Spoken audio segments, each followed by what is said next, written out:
an sual nang le at na te chu ka shereng to lovang an tan ka fa pa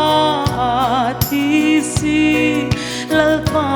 thiani ani o Thisen lui ma ka ka luang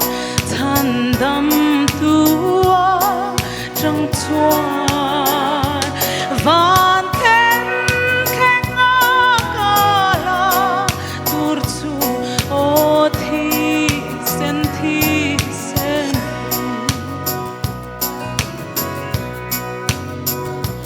ka sual ka shia chua pho te yan min ti tha phang lovang chu Thisen hlu chuan at leng fan a kai dum song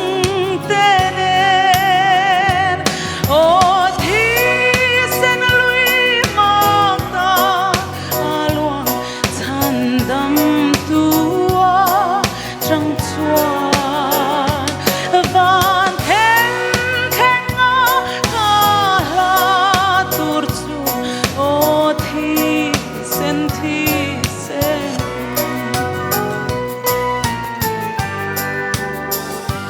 he ka tak sa chak lo tak yan nat na te to ma se chu Thisen hlua ka chol chuan thamwang in ka thiang o Thisen lui ma ka aluang chan dam tua trong chuan van then khen nga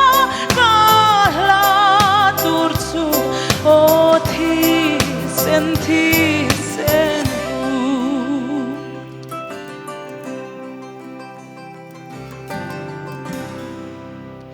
Hallelujah lalpa chu fakin ang rose